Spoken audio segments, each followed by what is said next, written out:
Hello, everybody. Welcome to another live session. As you know, duration of status rule has been published and it's going to get implemented on September, 60 days from now. And Henry is with us. Henry is grabbing coffee. He has had a very long, busy day. Henry is an immigration lawyer. If you don't know him, we have been doing live session every single Wednesday, but last 3 days you have probably seen him on our channel.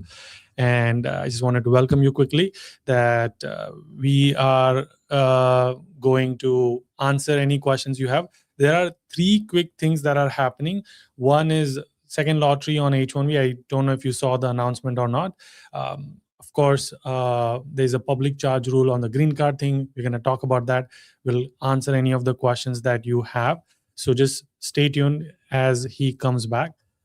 And in case if you're interested, Henry's here. In case if you are interested in figuring out how can you get green card without waiting for a super long time, I'm going to put the link in the chat. Green card masterclass that we are doing next week Wednesday. Henry is actually teaching it. Henry is an immigration lawyer with Manifest Law. And of course, I have also pasted my link if you want to reach out to Manifest for your specific situation that we can't cover today. So feel free to schedule a consultation. All right, Henry, how has been your day? I know my phone has not stopped pinging because lots and lots of questions. So what's happening? Yeah, I mean, on the manifest side, I think it's going to take a little bit of time before there's going to be that many people reaching out to us for bookings or because we're backlogged. So there's not that much happening with regards to the student visa stuff yet. Some people are reaching out for legal questions. Overall, I'm pretty busy nowadays because we're hiring a lot. So if anybody's interested in a job, then check out the careers page on Manifest Law website, because I'm just doing a bunch of interviews for I think the big hires. important question is, do you guys sponsor visa? Yeah, absolutely. I mean, that's not that's not an issue at all. I mean, if there is somebody that we want to hire for a position, like if they're like, we don't hire anybody unless we like really like them, right? Like we're pretty picky on who we hire. So if we already make a decision that we like somebody and we want them, then if there's an opportunity, we will figure out whatever visas we need to do. So I've been working on E3s, H1bs, TNs, O1s, like whatever we need to do, we file it and we get it done. So that's one of the benefits, I guess, of working for an immigration law firm, is that like if there is a visa available that matches, then you have the team right there to do it. Nice. Henry, why should everyone come to next week masterclass for green card? What is so special about EB1A that they should register? It's free masterclass, by the way. Yeah, I mean, free stuff, yay. So of course, like it's complicated. Everybody's gonna get some knowledge and understanding better of what are the evidences required. And especially for anybody from India, the main reason you want to get to an EB1 is because the EB2, EB3, you're going to retire before you ever get through that wait list, right? So there's so many cases in the backlog. So for unfortunately for people born in India, unless you get through by marrying a US citizen, or EB5 if you're a baller, or Trump, I don't know, gold card, but there's only I think only Nicki Minaj applied for that one, nobody else. So if you don't want to sit in the wait list forever and be on an H1b for 20 years, then you should be looking at EB1. My general advice to people from India is get any EB2, EB3 approved that you possibly can, whether it's NIW or perm through an employer, and then just focus all your energy on improving your profile to get EB1A ready, because that's the finish line there to get you freedom. Right. Awesome.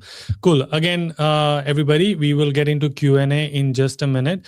If you need to schedule a consultation, link is already pasted. And if you are obviously interested in EB1A stuff, come to our masterclass next week. Henry, there are three things that has happened in this week. Public charge rule, duration of status rule, and then USCIS also announced second H1B lottery not happening. So can we start with a second H1B lottery and then go down the list?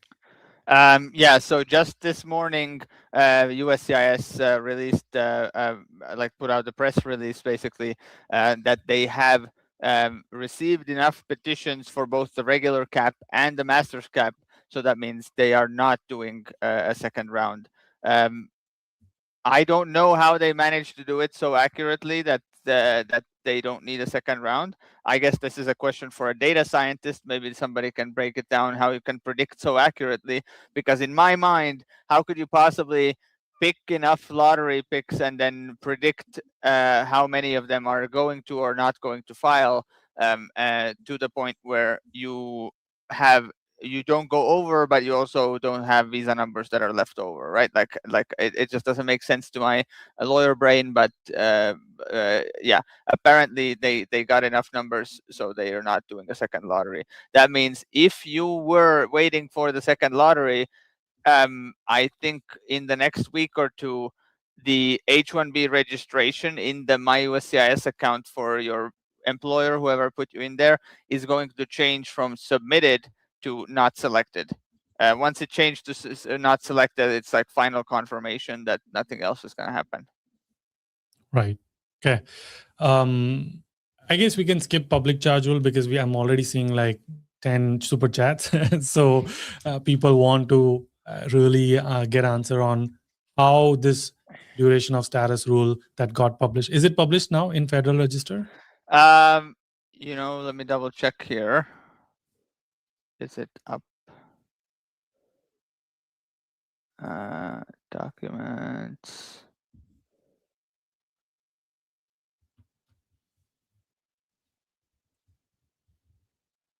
Yes, published document.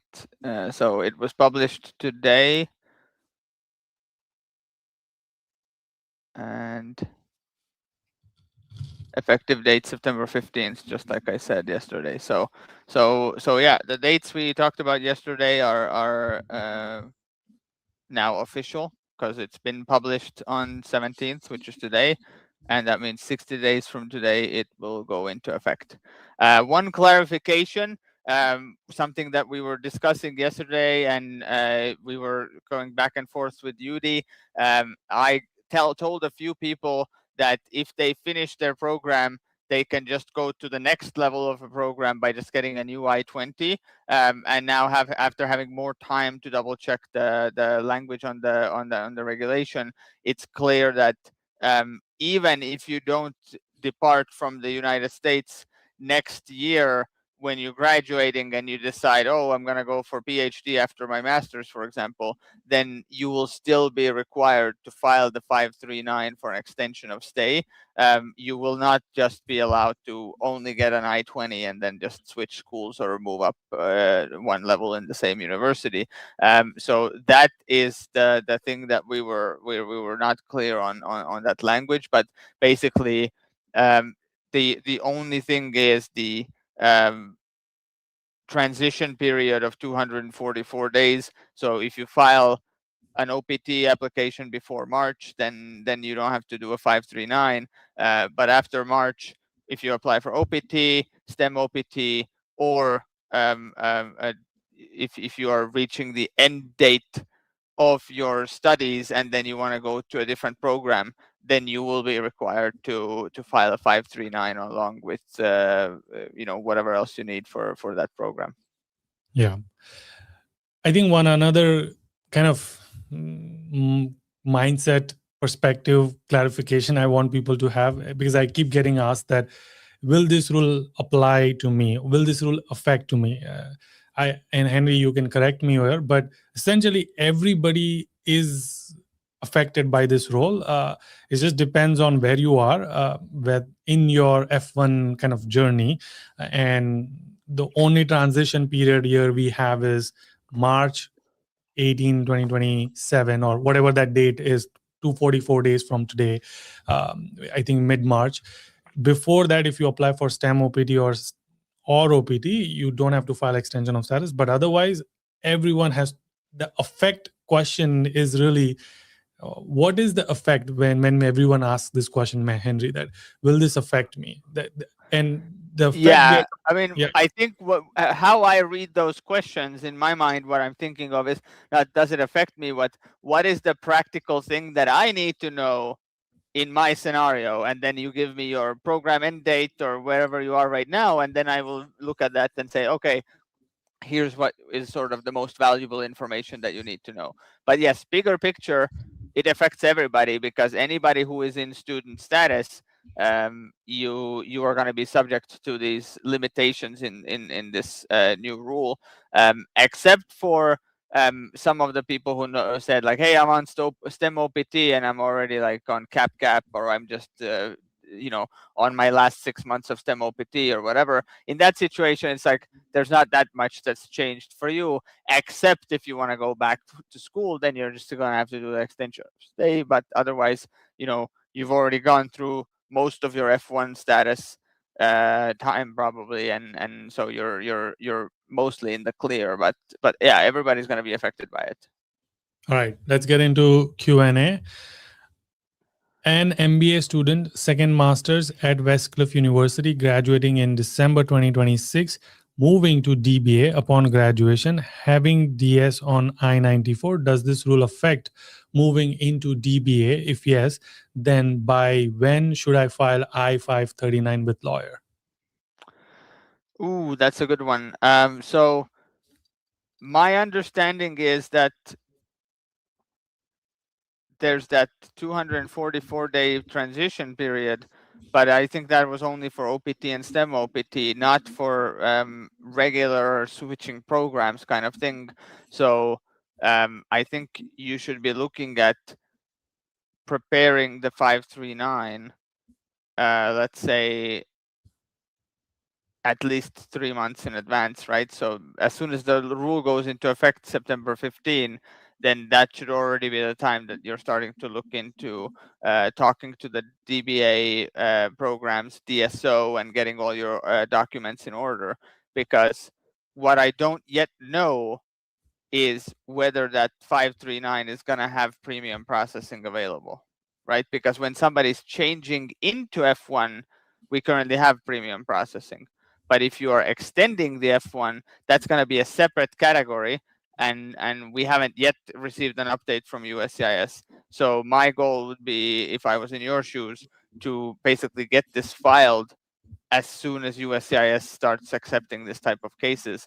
And it's like it's just published, so we are still going to have to wait for some instructions from USCIS on what you even need to know. But I would say be vigilant and keep your eye out, because you don't want to file this extension absolutely at the last moment. It would be good if you're sort of trying to be early.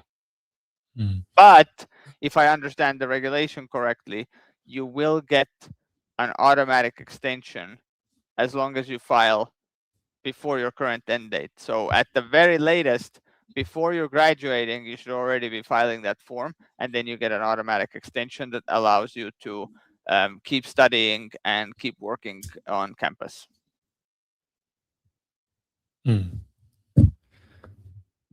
Is there a world where if the university lets him get an admission, well, he won't finish his current graduation anyway till December. So I was just trying to be creative, like, oh, can he get before September? But I guess that won't work out. Yeah. All right. On OPT, traveling and returning back by September 8th, any risk?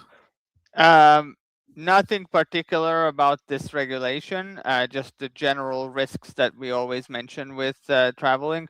Number one, do you have a visa stamp? If no, then I wouldn't go. But if you do have a visa stamp, then make sure you have your passport, your EAD, your I-20, latest pay stubs to show that you're working, and maybe an employment verification letter from current employer to show that there's a job that you're coming back to.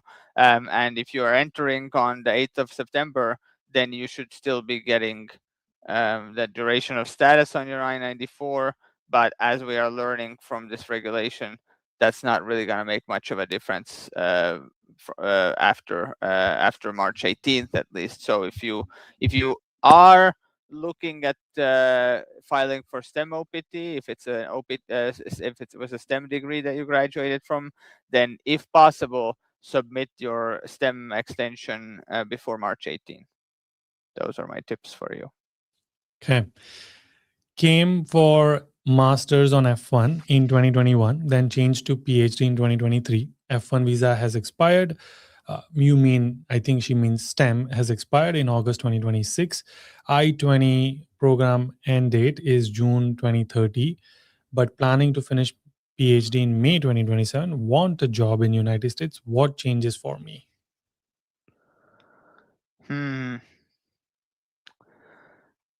That is an interesting one. The regulation says that your maximum stay is 4 years, and then you have to apply for an extension. I think that means for you that even if you don't travel, you currently have duration of status on your I-94.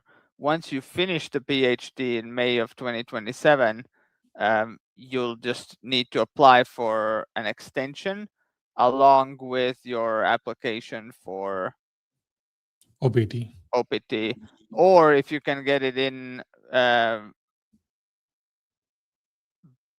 It's time. I don't know if it can fit 2027 May. March 18 is the It's possible. Yeah, if Rishika, because if she ends May 20th, that 3 months before would be March date. So if she applies before that, then she doesn't have to apply extension of status if she does actually right. finish. So the recommendation would be to have stuff ready for your OPT so that the DSO can put in the recommendation into service like March 1st of 2027, and then you submit the 765 application for OPT EAD between March, like before March 18th, and that way, at least for the 2027 year, you're going to skip the extension of status and save like $500, right? 470. So that's the one tip I have for you. And then other than that, nothing else is changing, because if you apply for OPT, you need to find an employer who's willing to hire you. All of the rules there are the same. If you get OPT, you have work authorization. The employer still needs to, do the I-9 and all that kind of stuff. So nothing magically or majorly different when it comes to OPT or STEM OPT. So I'm guessing you're gonna have OPT, then you're gonna Unless, need STEM OPT. yeah, unless she travels, then she'll need stamp as well after August 2026. And if she comes back after September, then it'll be fixed duration. So then she'll definitely need, even though she does it in March. So just Yeah. don't So if travel. you don't if you don't travel between now and May, then you'll be able to save a little bit by just filing the OPT. If you do travel between now and August, let's say, or now and May, then you're gonna have it's gonna be different. So I Yeah. would say don't go anywhere. My STEM OPT ends by February 2027. I have duration of status or stay. Is it duration of status or stay? I've been saying status. Status. Okay. And won't be traveling outside. Do I still need to file I-539 for spring 2027 intake for PhD day one CPT? Should I enroll for fall 2026 for day one CPT? Why? I believe after I believe after September 15th, if you are looking at switching to a different program, possibly at a different university, then you will need to file 539, Yeah. regardless of whether you do it for the fall 26 or spring 27, except if the fall 26 happens before September 15th. If you can file, if you can get enrolled and get an I-20 and start the program basically before September 15th, then you are in without having to file a 539, but only if you do it before September 15th. Yeah. All right. STEM OPT ends August 22.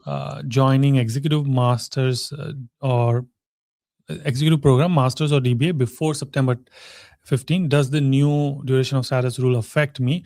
What should I watch for besides travel? I think you're in the kind of situation where you can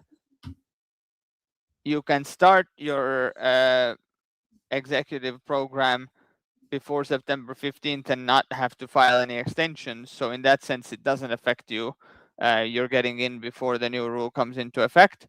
And then after September 15, what you need to watch out for is just that even if you don't travel, once you are graduating, you're going to need to file a 539 if you want to extend your student status. You will not be able to finish the master's or DBA and then just apply for OPT like you did before. You know, you already went through the OPT and STEM OPT applications, but next time you're doing it with your master's or DBA at graduation, it's gonna look a little bit different because you're gonna have to add that 539 in there. I mean, So assuming they're going to do day one CPT and burn out the 365 days on CPT. So they'll anyway not be eligible for OPT. yeah, maybe. Yeah. Okay. Planned graduation was May 2026, but extended due to thesis. Now graduating in December 2026. Will start my OPT in Jan 2027. Can I do volunteering on that till STEM OPT? Yes. That part of the F1 and OPT rules doesn't change. OPT compliance and OPT requirements remain the same. So the main thing to understand about the volunteer work with OPT is that you can only do jobs that typically aren't paid jobs. You can't go to a company and say, hire me on OPT and I'll do what that guy is doing right now, but instead of paying him 100K, you just let me do the job and I get experience, right? Because if it's a job that's typically paid, it doesn't qualify as an eligible volunteer work.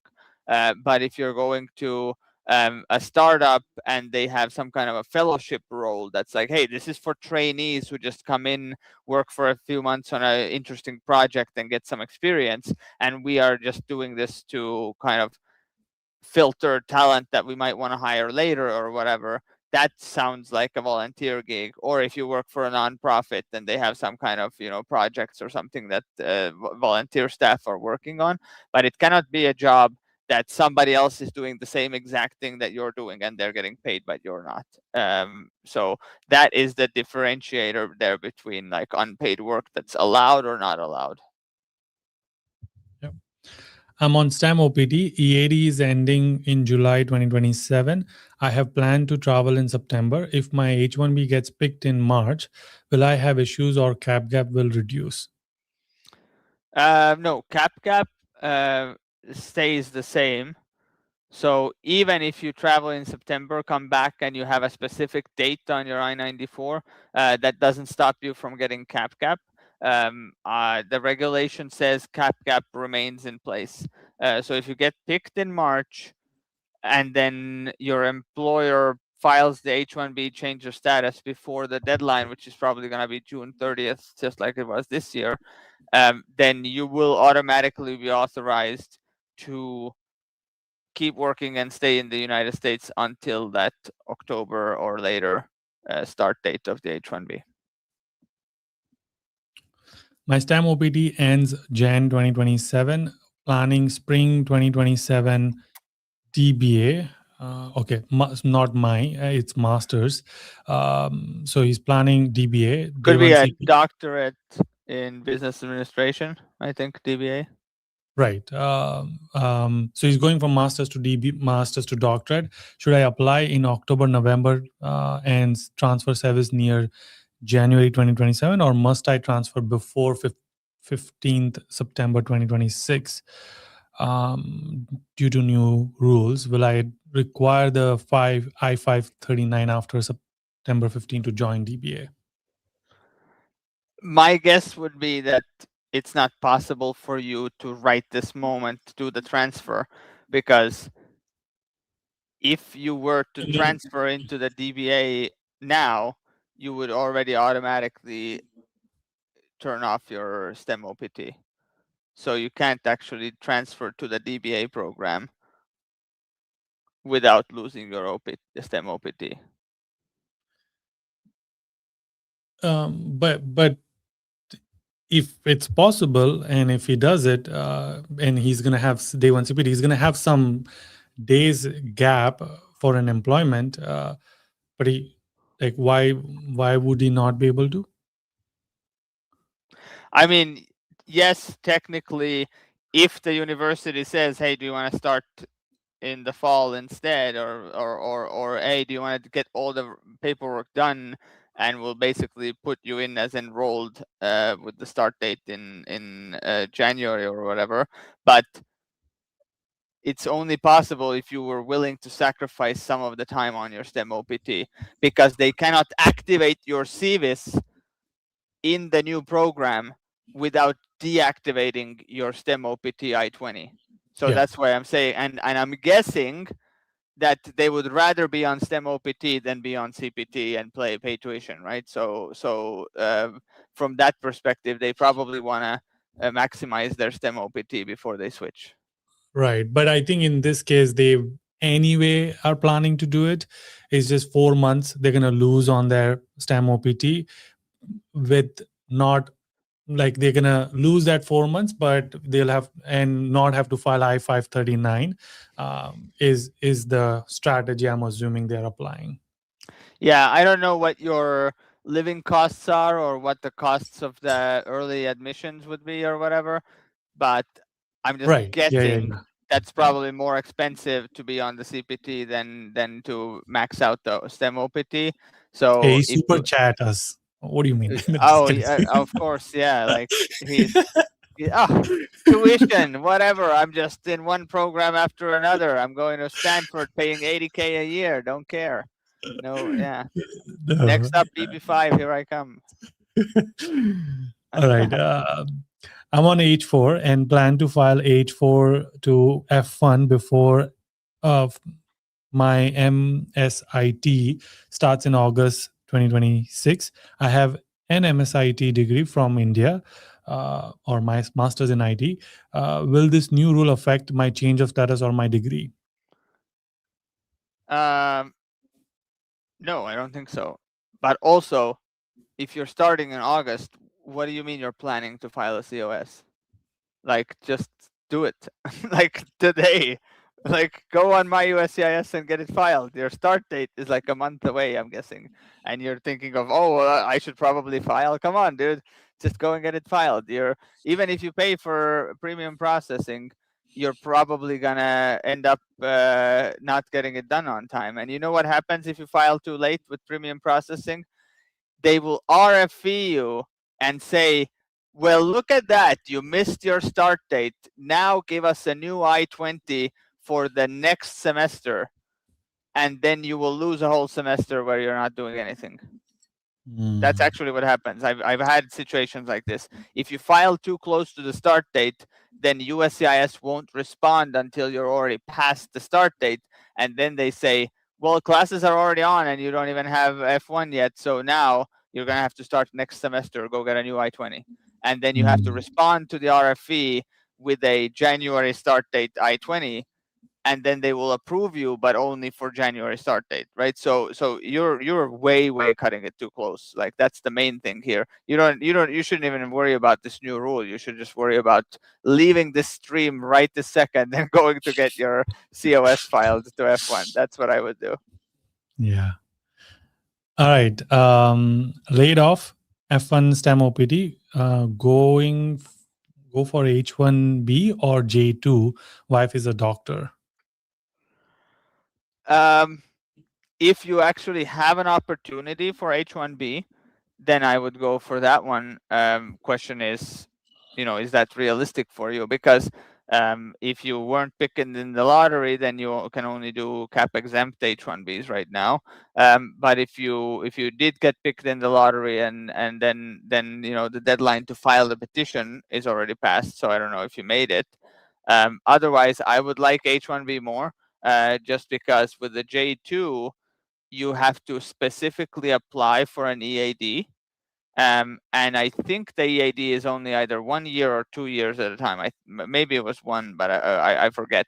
The problem with the J2 is similar to the H4 in that you constantly have to renew.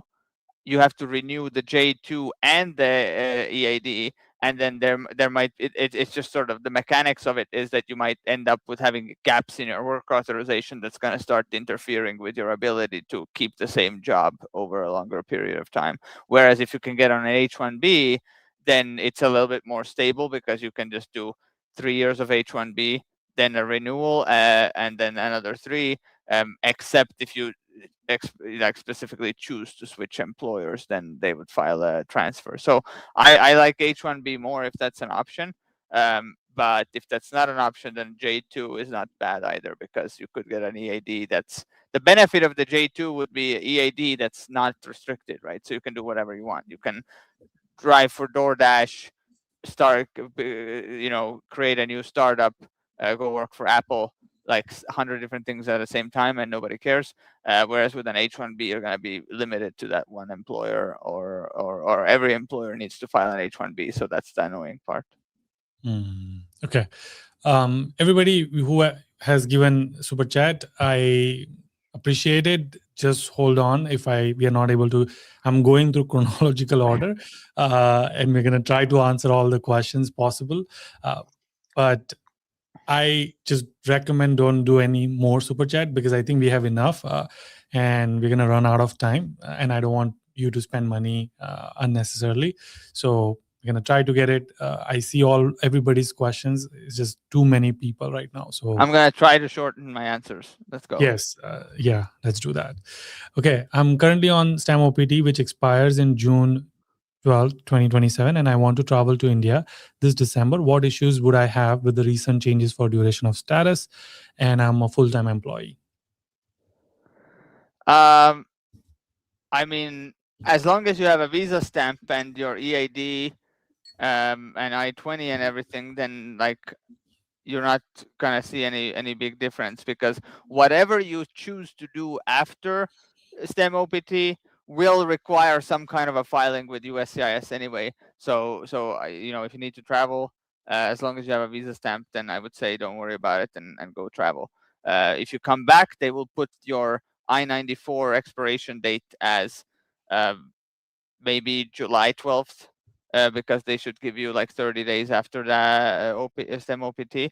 And then, you just need to figure out next year what you're going to file for. Are you going to extend your F1, or are you going to change to H1B or something else? But whether you travel or not, that DS versus a specific date, not going to really matter much for what you need to do. Postdoc in a med school, STEM OPT expires in March 2028. F1 stamp has expired in December 2023. Is visiting home for F1 stamps risky? Ooh.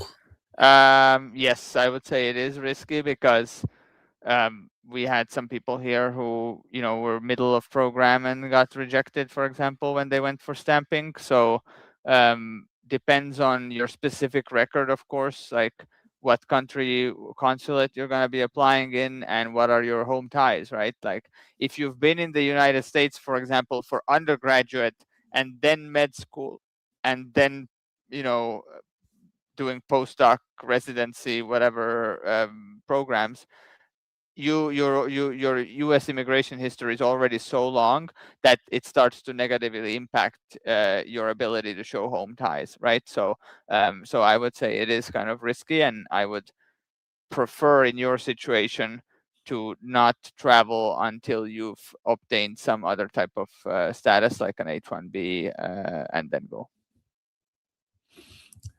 If on STEM OPT 2028 expiry, but F1 visa is expiring in late August, is travel safe if I return before expiry? What documents to carry, and any questions at CBP? I would say go now, and then expect that you are not going to be traveling maybe until you're done with the STEM OPT. So come back before the visa expires. Have with you your passport, your valid visa, your EAD card, your I-20 showing the STEM OPT, and then recent pay stubs, and if possible, an employment verification letter from the company to show that you're coming back to a job that's still waiting for you. My cousin Praveen was also asking Puerto Rico if they want to travel to Puerto Rico. Is that part of US? Is that considered? Yeah, Puerto Rico is a U.S. territory, so it's technically not a international destination. But I don't recommend anybody go to domestic destinations that are so far that there might be an emergency landing somewhere else.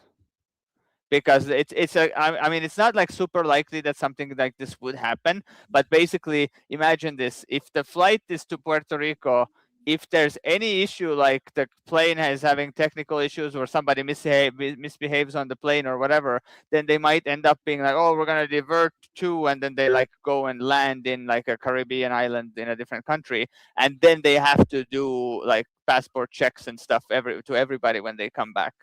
And a Estonian lady approached me last year. They were on a visa waiver in the United States, and then they were out of status already. They overstayed, and they were planning to file a marriage-based adjustment case. And then they decided to go on a cruise to the Virgin Islands, which is also U.S. territory. And then they didn't realize that even though it's a U.S. territory, every cruise ship, when it comes back into port, sends people through passport control. So they effectively ended up stuck in passport control, then pulled into removal proceedings, get kicked out of the country, and got a 5-year re-entry ban. And now they're basically apart from their husband and waiting for the 5 years to be over before they can get a green card. So, you know, unforeseen things happen. It's not super likely, but I would say if you are traveling and you're like, I don't have a visa stamp and stuff, just stick with continental US. You know, you can go East Coast, West Coast. There's like a billion different places you can go to, plenty of options. That's much safer than going to Hawaii or Puerto Rico. Got it. Started bachelor's in 2023. I graduate in fall 2026. Plan to return for master's at the same university right after in spring 2027. Do I need to file I-539 if I don't leave United States in winter? My guess is yes, because you probably cannot already sign up for that master's if you are still in the middle of your last semester. So I don't think you're the only way it would be possible to avoid the 539 is if you were able to get an I-20 for the masters already, everything set up before September 15th. If that's possible, ask your DSO. Then you would be able to skip the 539 and just extend. But if you can't do it before September 15th, then I do think you need to file the 539 in December. Just laid off on F1 STEM OPT with expiry date 5th May 2027. Looking for a job to file H1b or go on J2 and get EAD. Wife is a doctor. I think we already covered this, Ronak. The same question, right? Oh yeah, I think the thumbnail is the same as well, but maybe they gave us a little bit more details on this one, or maybe they're just spending that doctor money, you know. Nice. Yeah, I think it's just too many people. So all right, F1 STEM OPT ends July 2027. If I travel to India December 2026, my I-94 gets an end date instead of duration of status. Does the fixed date hurt my USCIS approval odds when filing for I-539 extension of stay for a PhD? Great question. I think this is a good way to ask the question. No, I don't see any scenario where whether you have DS or a specific date, whether that would mean anything bad or good for when you're applying for an extension. The thing is that even when you file for an extension with a DS on your I-94, you're still going to have to talk to your DSO about when is the right time to file. So if you have an I-94, you should always aim to file an extension of stay before the I-94 expiration date on there. If you have a DS on your I-94, you should aim to file for an extension of stay before the program end date or OPT end date, either on your EAD or your I-20, right? So you always have some kind of a date in mind, and you just need to figure out which one to look for. And as long as you do it before that time, then your approval odds are going to be fine. And the same whether it's DS or a specific date. The only situation where your approval odds drop is going to be if you take too long. And there's some differences in whether you file before program end date or during the grace period. It's better to file before the program end date than it is to file during the grace period. STEM OPT Masters and February 2027. Can I enroll in second Masters from January 2027, or can I only do DBA PhD? Should I file I-539, or is it a service transfer?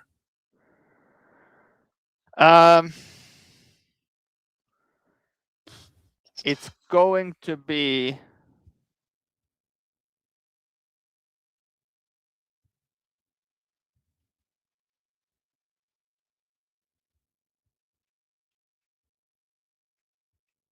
I mean, technically, because he ends his program end date, right? Like, so now he has to apply for extension of status to apply for another program, and it cannot be same program, right? Like masters to masters. Yeah, so there's several issues here. Number one, assuming that it would be allowed for you to go for second masters, this is still unclear how they're going to determine which programs are okay and which ones are not.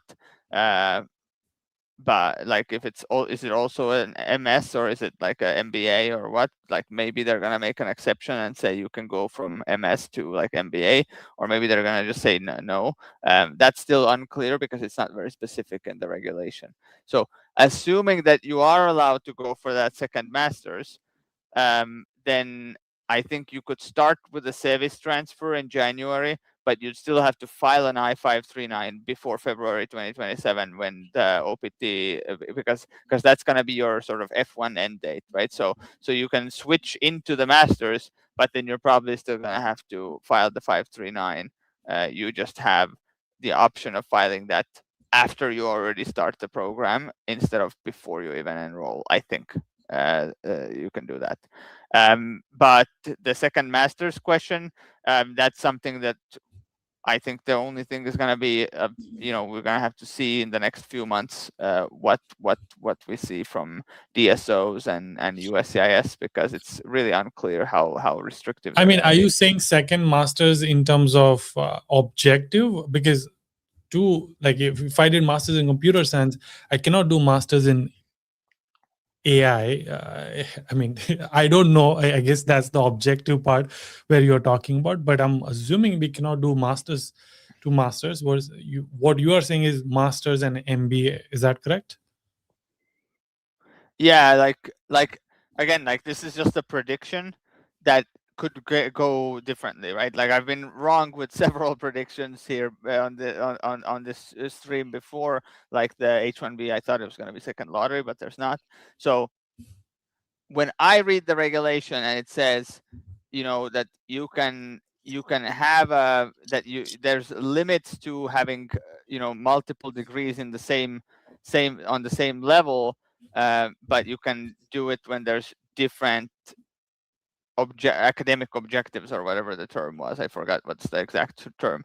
So in my opinion, it would make sense to allow somebody to do an MBA after they've done an MS, because those are different things. Like an MBA is gonna be, hey, I'm trying to, move up in my corporate career, whereas MS is like very, it's going to be technical focused, right? So maybe that's going to be allowed.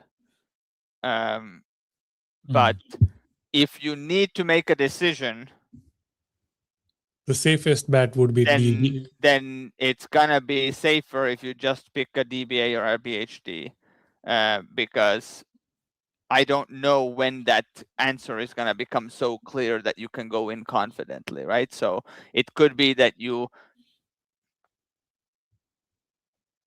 try to enroll, you file the 539, and then waste several months and then get a denial, and then get told that it's not possible.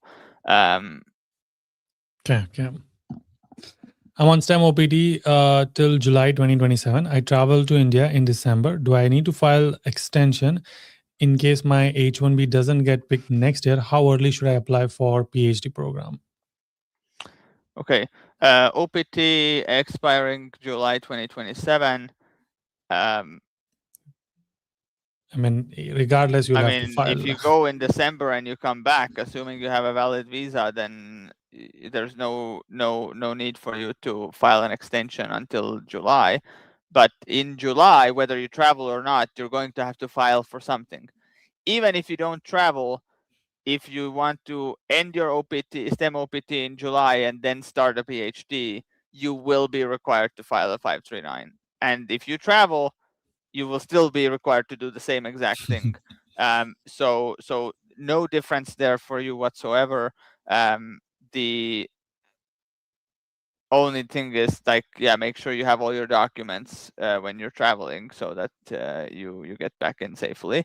And how early to apply for PhD? I guess as soon as you get an idea for what's the result. So in April you find out the first round of the lottery. If you didn't get picked then right away be ready. Have some programs already figured out, so that on April 5th, once you know, I haven't heard anything from the lawyer, so I guess I didn't get selected, then immediately reach out to the university and be like, all right, what do you need from me to get me enrolled? Okay. I'm an F1 undergrad senior graduating in December 2027. I will have capped my CPT by December. I want to apply for pre-OPT for summer. What impact will it have?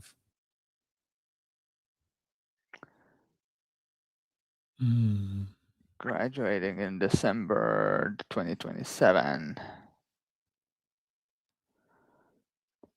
I mean, I gotta be honest, I don't know anything about pre-OPT, but there's no changes to whatever was the system before. So you will need to file an extension of your F1 status along with whatever you need for the pre-OPT. It's the same forms. So that's just the impact, that in addition to the 765, you'll need a 539. My STEM OPT MBA ended in December 2025, post which I started my master's in computer science and dropped that in June of 2026 and started DBA in June of 2027. What? Started DBA in June of 2027? Impact for me. I think she meant 2026, not necessarily. It dropped it in June and started in June. I'm guessing it's the same year. I mean, not really any impact. I would think so. Yeah, my guess would be that if you just started the DBA, then by the time you are graduating, it's already beyond that 244-day transition period. So if you are finishing your DBA and then applying for OPT, you will have to apply by submitting the 539 and the 765 both. STEM OPT Masters is expiring in Jan 2027. Just got laid off. Is day one CPT a good option if I get a job, or what other options can I pursue?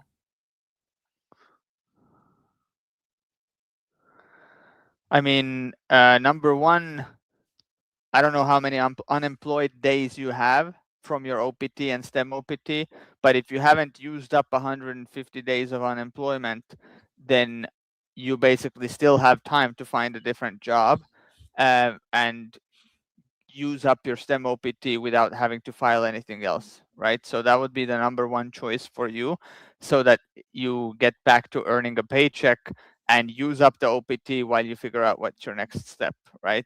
Um, if you are really close to maxing out those unemployed days, you're going to have a much shorter timeline and you need to do something else quickly, right? You might not even have until next semester or whatever. So it really depends on the unemployed days here, how much of a hurry you are in.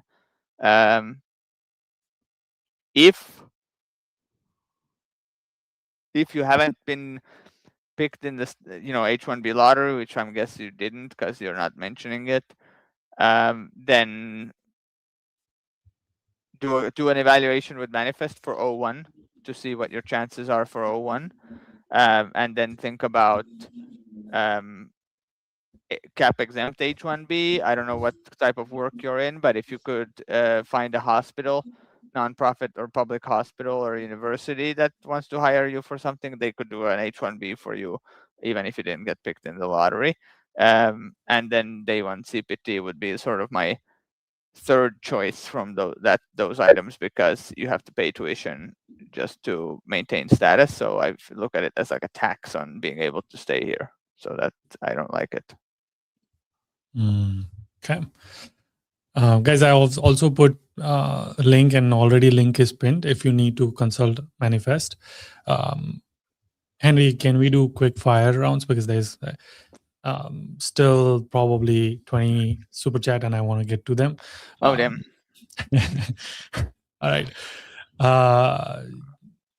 If I am on STEM OPT until August 2027, if needed, should I choose day one CPT or day one DBA program, or relocate abroad and return later on L1B?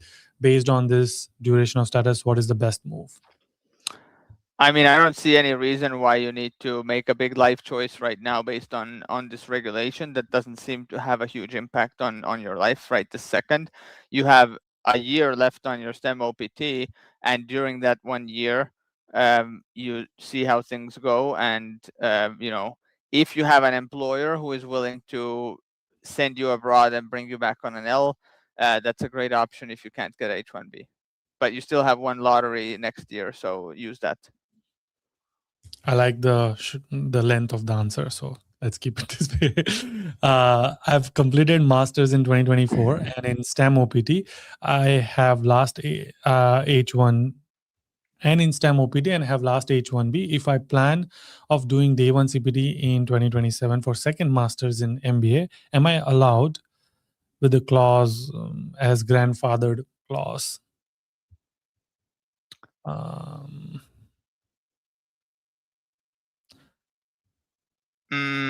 I don't think that grandfather clause applies to the rule that you shouldn't be doing multiple degrees in the same level. I think the grandfather clause is about the OPT filings, but I could be wrong because I'm not I sure think what that section is. it's about ability to finish their current program with the 4 years from the rule thing. So it's September. Right. So basically, that would mean if you go on to your CPT program on the MBA before September 15th, then you would be able to finish the program even after the rule goes into effect. But that means you would have to enroll now instead of waiting until 2027. Because by 2027, the new rule is already in effect, and then you enroll, then they're like, no, we're not going to even let you, maybe. Right? We don't know for sure. Maybe they'll let you because you have an MS and you're doing then MBA. Like I said, my prediction is that should be allowed, but I don't know for sure. We will see what happens. So if you definitely want to do that, then I would say do it now, enroll in August. But if you use up your H1B instead, then you might end up with being told no. And then DBA might be the only option. Yeah. STEM OPT ends February 2027. If there is a gap before day one CPT starts, can I stay on employer approved paid PTO without working, or should it be unpaid? Does receiving pay create an F1 issue?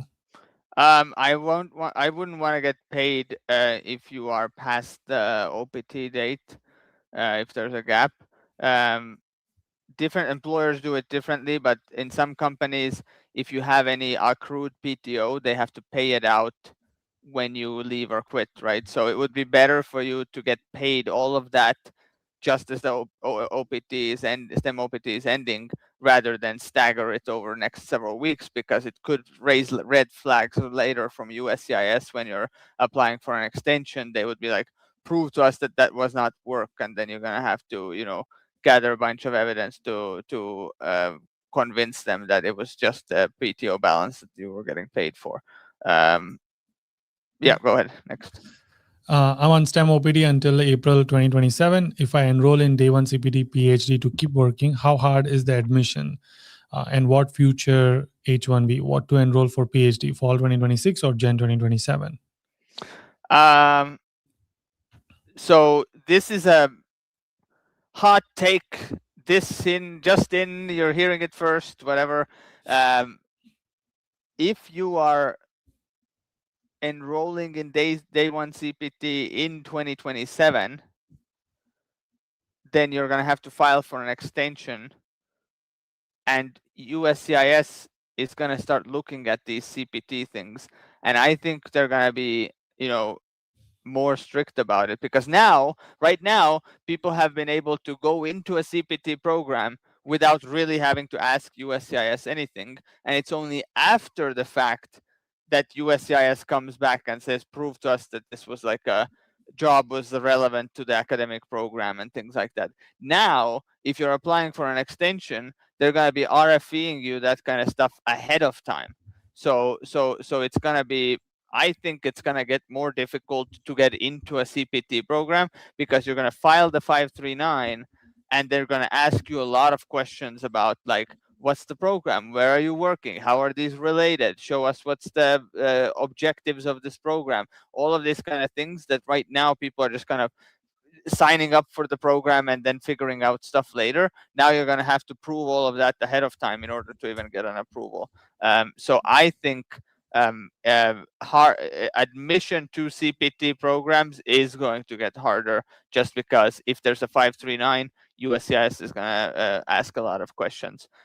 So if you have the opportunity to enroll in this CPT PhD in fall 2026, meaning before September 15th, that's the way to go. Okay. Guys, do not do super chat. We will not be able to take it. All right. STEM OPT ends February 2027. Taking Westcliff admit before September 2026. Should I do MBA, DBA? How does it affect green card application in future? Okay. I don't think it's going to affect your green card application. And if you're doing it before September 15th, then just pick the one that makes more sense to you, because you're getting ahead of it.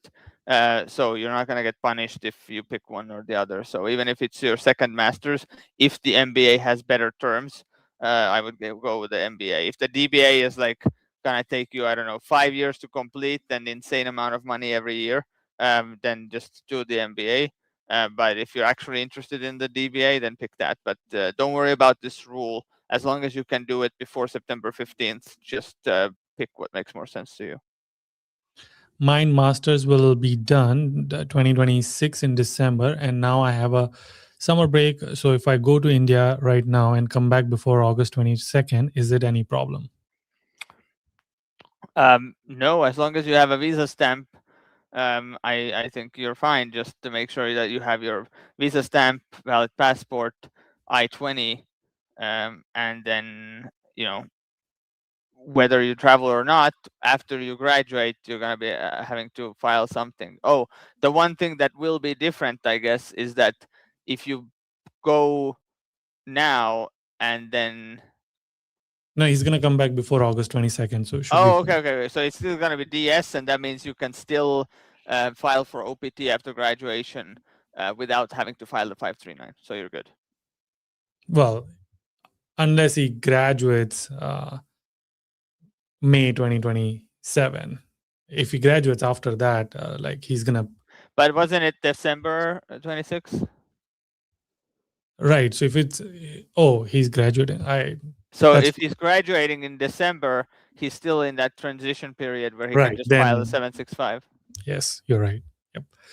My F1 ends August 21st, 2026. I plan to start OPT on October 15, 55 days later. Will I still get 60-day grace period on or only 30?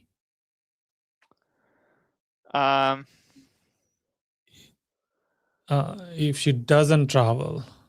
If you don't travel, I think you still get 60. Yeah. But I would apply for the OPT before September 15th. Yep. Okay. STEM OPT ends June 2027. Last attempt to H1b, else will apply for day one CPT. When would be an ideal time to apply for day one CPT? You're going to have to file a 539 extension of stay in order to get into that CPT program, which means that I would be having everything ready and file it in April. Yep. What happens to F2 visas? F2 visas are going to face the same thing as F1s. You are still tied to the F1 status, and that means if the F1 has to file for an extension, so does the F2. So if you are here with a family, you're going to have additional people that needs to apply. The good news is that the 539 has a 539A supplement, meaning that if the F1 files for an extension, you can include dependents on the supplement without having to have additional filing fees for each family member. So you can save money by using the supplement, but you can only use the supplement if you're filing on paper. Because the 539A supplement doesn't exist on the My USCIS. So you have to do a paper filing, and then you don't have to do extra filing fees. If you want to use the My USCIS portal, every family member has to file their own 539, and that means every family member pays 470. So I would recommend, if you have family members, prepare the extensions on paper. Okay.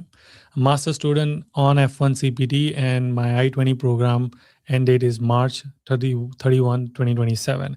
And I'm currently doing my internship, which end date is March 26, 2027. Will I be affected in any way? I mean, this is one of those situations where it's like, yes, you're technically affected, but I don't really know what you're going to do after. There's nothing wrong here about what you're already doing, and none of that is going to be like shut down or changed in any way. It's just that after you're done with your internship and your program ends, what are you going to do then? You're going to have to apply for something. It's going to either be an extension or a change of status. I'm guessing not an OPT application because you maxed out your CPT stuff. But if you do plan to file for OPT and you're still eligible, then do it before March 18th, and then you can just file the 765. Did MBA in finance, non-STEM, F1 OPT ending in September, joining day one CPT DBA program from August. F1 STEM is expiring in 2028. Am I eligible to travel outside? Do I get my STEM OPT after finishing? Do I get my STEM OPT after finishing my DBA? Yes. So eligibility for OPT or STEM OPT is not changing with this new regulation. So if you are, whether you're traveling or not, after you graduate in whenever the DBA ends, you're going to have to apply for OPT along with an extension of stay. So you're going to have 765 plus 539. But if he's on day one CPT, which means he's going to start working from the day one of the program, and if the DBA program is 2 years long, you are assuming if you work more than 365 days, then wouldn't his he won't be eligible anyway for OPT. Um, yes, but only if you work more than part time, right? Right, Or like right, if right. you work Yeah, yeah, full time. So you gotta check the rules there, but because I don't remember the exact limit there, but basically, if you have part time work during your studies, you still get OPT yeah, afterwards. yeah, But if yeah, you yeah. do full time work during your studies and you do it for 12 months or more, then you lose eligibility for OPT and STEM OPT, right? Yeah. So you won't get either of those. And then whether it's just OPT or OPT and STEM OPT depends on whether this is a STEM program. It's a DBA, so I'm guessing it's maybe not a STEM program. But I know there are some MBAs, for example, that are STEM because it's like MBA with data analytics or something like that. So you got to check. If you Google CBP STEM list, there is a list of course codes. I think it's a CIP code. Um, it lists every CIP code that qualifies as a STEM program, and then you can look at the I-20 for that DBA program. Every I-20 has a CIP code on the first page where it has the program info. If your CIP code from the I-20 is on the list of STEM degrees from that Google search, then you have a STEM program and it qualifies for STEM OPT. But if you use up too much work hours with CPT, then you lose that too. So if at all possible, you got to keep your work hours part-time rather than full-time. I'm on STEM OPT. It ends on February 2nd, 2028. Do I need to file extension of status if I decide to do day one CPT in 2027? Do the transition period relaxations apply to me? I think.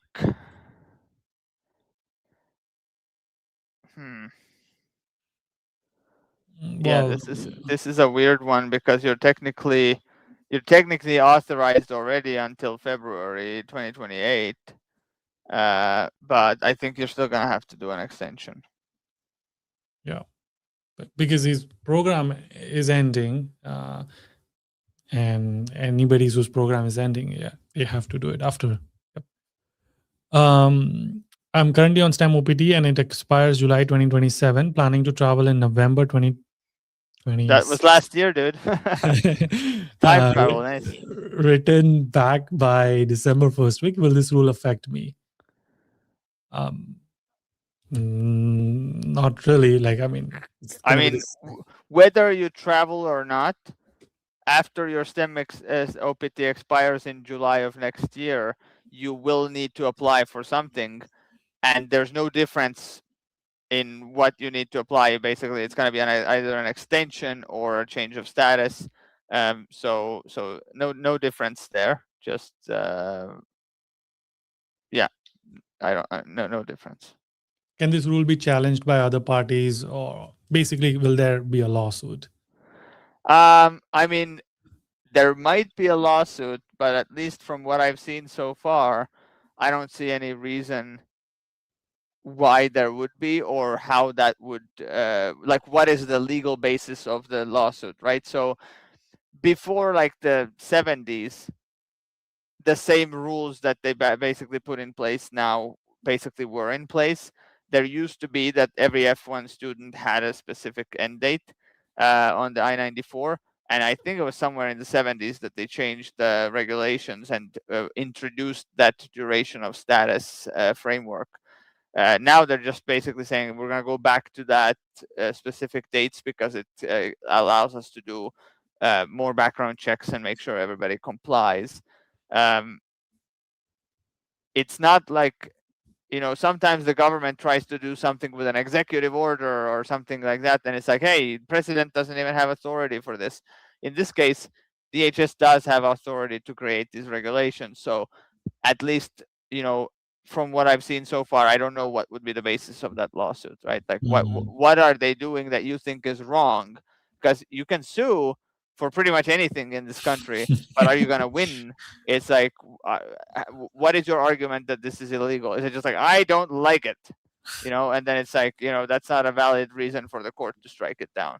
But Right. let's see, maybe there's some creative legal arguments and somebody will come up with something. Better lawyers than me are out there, so somebody will do something. Yeah. Country's not going to have talent anymore. That might be an Yep. argument. In United States, since 2016, two masters PhD F1 renewed January 2022, expires January 2027, PhD graduating December 2026 or April 2027. Should I renew F1 a second time or switch to OPT H1b? How do recent policy change affect each path? Okay. I mean, Second F1. I would say, if I was in your shoes, I wouldn't feel comfortable going back for a stamping, because what is your argument for needing even more F1 time? We've already heard, like a few weeks ago, somebody went to the consulate, got denied just because they were applying for an F1 for a second master's. Even though this rule wasn't even in place, the consular officer already was like, "Why do you need another master's?" Denied. So after being 10 years in the US, I think if you go back for a F1 stamping, there's a high chance that they will say, you have immigrant intent or you don't have strong ties to India, and then they're not going to approve your visa or like stamp your visa. So I think the safer bet would be to switch to OPT. Also, maybe just stop being a student and go make a bunch of money. So go work. If you are finishing, STEM PhD, then that means you have 3 years that you can work on OPT and participate in the H1b lotteries and hopefully win. Yeah, otherwise, Yeah. but I think you are graduating. Even if you graduate in April, you should be able to apply for OPT before March 18th, which means that you can skip the 539 and go straight to just filing with the 765 only. So good luck. Okay. Henry, I have a challenge for you. We have 20 questions. Can you answer them in 10 minutes? Let's see. All right. 30 seconds each. My current OPD ends in February 2027 and want to apply for STEM OPD. Do I need to apply for extension? If so, when should I do the process? As long as you apply before your OPT expires, you get an automatic extension by just filing the 765. And because it's in February, which is before March, then you don't need to do the 539. Go. Is there any current guidance about what forms and supporting documents are to be filed and what adjudicating factors DHS officers will look at? No, of course not, because it just got put in the Federal Register today. So it's probably going to take DHS like a couple of weeks before they release anything.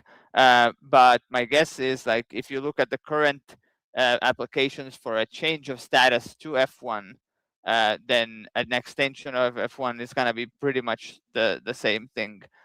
So it will just require you to show the same stuff, like you need a new I-20, you need to show you have the funds to pay for the program, and then if it's CPT, then they're probably going to ask you about like the what is the academic objectives of the program and how does your work relate to it, or isn't integral part of the academic degree program. I'm on OPT ending March 2027. I will apply for STEM in December 2026. Does this mean I can only have 1 year of STEM instead of 2 years because of the 4-year fixed duration? No, absolutely not. You are eligible for all the OPT and STEM OPT that you would. The 4-year fixed duration just applies to the that they want everybody to, at a minimum, reapply for extensions every 4 years. That's all. It doesn't mean that people are maxed out at 4 like H1Bs and it's like go home. It's that after 4 years, if you want to stay longer, you have to extend. But with you, you're going to apply before March 18th, if I remember the numbers correctly. And that means that you just file your 765 and then you get 2 years of STEM OPT. You're doing great. To confirm, 244 days notice period doesn't apply for a I-20 transfer to higher degree, only for OPT and STEM OPT application on a DS F1 no travel, correct? Correct. I only saw that notice period or the transition period for the OPT and STEM OPT, but I think that's actually a bad thing for the transfers, because it means that I think even after September 15th, if you want to transfer anywhere, then like you might be required to file an extension 539. Yeah. Okay. On STEM OPT until June 2027, if I pursue CPT, would I require I-539 form? If I don't leave the country, when should I enroll in Day 1 CPT? Yes, if you're graduate or finishing STEM OPT in June next year, you will need to file the I-539 to get the CPT. And so I would start talking to the university and preparing stuff probably like late this year or early next year.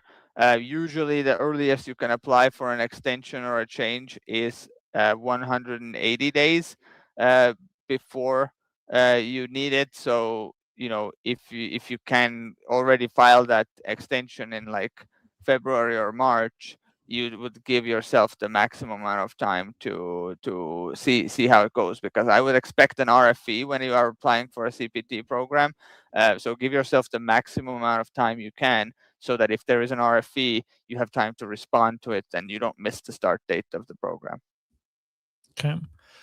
I'm on STEM OPT, expires on February 2027. So we'll get into PhD planning to get admission by August and defer it to December. Is that okay to skip 539? No, unless you're talking about August 2026 right now. But if you're deferring, I mean, it's like you're pushing it further out, then it means like, no, in February when your STEM OPT is expiring, you need to file for something. I mean, I don't even know if you can do it if your STEM OPT is over in February, and then what's your status gonna be between February and December? I think she means August of this year. And then she's planning to defer it to December to maximize STEM OPT before the next year. Like she's saying next year it anyway expires, and after that expiration I'm gonna go on PhD. But to skip Yeah, no, the I don't think that's gonna work, because the only way you can skip the 539, if you can get, I think, your service activated with the new program before September 15th. And yeah. they cannot activate your service for the new program without deactivating the service for your STEM OPT. So you cannot have your STEM OPT running until December and in parallel have a second service. You can't have two service records active at the same time. So you have to basically make the switch at some point. Like if you do it in August, you can do it now, but then you're done with the STEM OPT and you lose out on those months that are left. If you want to do start date in December or January, then basically you will have to file for the 539. Okay. I'm currently on STEM OPT, which expires June 12th, 2027. I wanted to travel to India this December. What issues would I have with the recent change? I'm a full-time employee. I don't see any issues here for you, because whatever you do, whether you travel or not, once your STEM OPT is over in June, you're going to have to apply for something anyway. So it doesn't matter. If you go back to school, you need to file an extension. If you want to get an H1b, you need to file a change of status.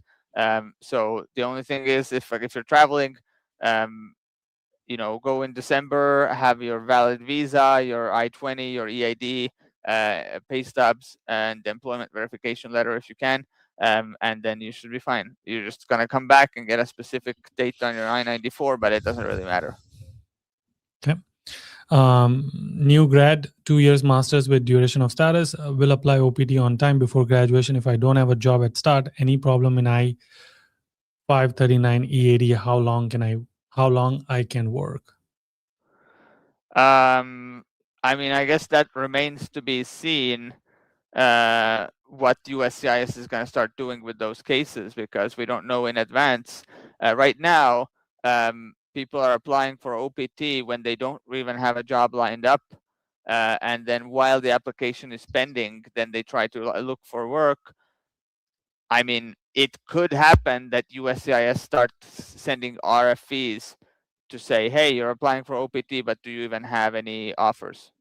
I don't know that. Like, we're gonna have to just wait and see when people start filing these 539s, what kind of evidence USCIS is asking for, and how long can you work? I mean, that's gonna be, from whatever is the period that you get. Usually it's 12 months, but it could be less. If it takes too long to get the case approved, you're basically missing out on time that you could have been working. So that's the downside of the 539, that if the 539 process is too long, then you might be missing out on a few months of OPT.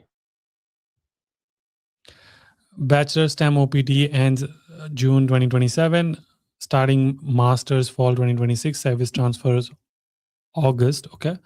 Oh,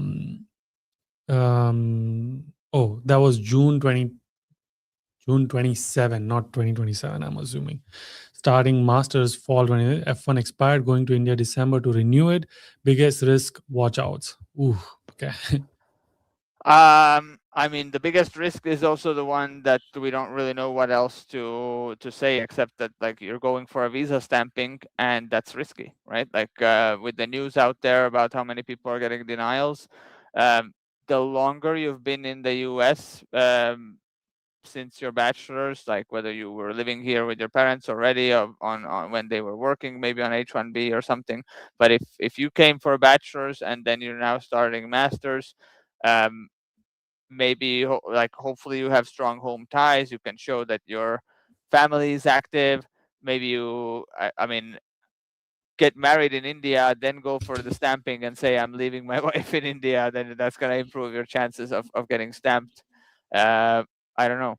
I mean, whatever risk that comes with F1 visa Yeah, stamp. it's just the same thing as with pretty much every F1 applicant. So, if you, it depends on your risk tolerance. If you don't want any risk, then don't go. If you're okay with the risk, then maybe it doesn't work out, then you have to do a master somewhere else. Okay. OPT expires July 18, 2026. Applied for STEM OPT with premium processing, but it's still pending. Can I travel to Canada for 3 days on July 20th, which is 3 days from now? I mean, I wouldn't. Technically, you can, but I wouldn't, because Border Patrol always has some, discretionary authority to mess around, and not every officer knows all the different combinations of documents. So they usually just go by their own checklist. And if the officer is just like, your STEM OPT isn't even approved, what do you want? Then you can have an issue coming back in. So, like, I would say, if you don't have an approval, then don't go. But you could be fine. So again, it's a little bit risky, but it's not technically illegal, so you might be fine. OPT ends 16th May 2027. Working full time. Can I travel to India and come back before September 2026? Will I still have to file EOS during STEM OPT filing? If you can get back before September 15th, then file your STEM OPT extension before March 18th, then you can just do the 765 and you will not need to do an EOS. If you come back after September 15th, or if you just take too long to file the STEM OPT extension, then you will also need to do an EOS. My F1 OPT is expired and my STEM extension is pending. I'm planning to travel overseas in December. How does this affect me? Do I need to file I-539 with my current application? No, but I hope your STEM OPT extension gets approved before you travel, like we just covered with somebody who was trying to go to Canada. If you really need to travel, then my recommendation would be to upgrade to premium very soon to make sure you get it done in time. And Yeah. once you re-enter, then you're gonna get an I-94 with presumably the expiry date of your STEM OPT. Okay. Currently enrolled in CPD Masters with program ended of February 2027. Is it safer to transfer to a PhD program in August 2026 rather than waiting to complete Masters, then enroll into DBA in March of 2027? I don't know if it's safer. I mean, I guess if they do it before September, they just won't have to file extension of status. right. So if that PhD or DBA also is a CPT program, then I would recommend doing it now before the rules change, because like I mentioned, I think my prediction is USCIS is going to get tough on the 539s that are being filed for CPT programs because they just don't like CPT. But if it's just a regular PhD or DBA without CPT, then the only difference is having to file the 539, and I think it's going to be pretty standard processing without issues if you're not doing CPT stuff. So in that case, I would say if you're losing a bunch of money or wasting credits you've already paid for by doing it now, then don't do it now. J1 to F1 status in 2024, currently on OPT until May 2027 for my first visa stamping. Will I be eligible for Dropbox? Is it safe to travel to India September or December for visa stamping? I don't think you're eligible Yeah. for Dropbox if you've never had a visa before. If it's your first stamping, then you don't qualify for a waiver. If I remember correctly, to get an interview waiver, you must have had the same visa before at the same consulate where you're applying, and it must not be more than 6 months or 12 months since that visa stamp expired. So all of those conditions have to be met, and then the consulate can waive the interview. Mm. So if it's your first stamping, I don't see how you would be eligible for a Dropbox. But if you want to double check, Google Department of State interview waiver policy, and then you should find the Department of State website that lists the things where it says like how do they determine which cases get waived for interview. When can I start the process of O1A visa? Do I need to apply for change of status 6 months before my STEM OPT expires or just file for I-539? You don't file an I-539 if you're applying for an O1. An O1 is actually an I-129. That's a different. So for work visas or employment-based petitions, it's a different form. I-539 is only the cases where you can file on your own. But for employment cases, it's the company that needs to submit the I-129. And the earliest you're allowed to file it is 6 months before your intended start date. So if you want to be super duper prepared, then yes, you could be ready with the O1 filing 6 months before your OPT expiration, and then ask for the O1 to be starting 1 day after your OPT, STEM OPT expires. But you can also file it later. The latest you should be filing it to get an O is the last day of your STEM OPT, because the grace period too. Technically, you can apply during the grace period too, but then you might have a gap in your work authorization, and it's just more stressful. So sweet spot is like 3 to 6 months before you need it. Okay. Can you do 2 more questions before I let you go? Okay.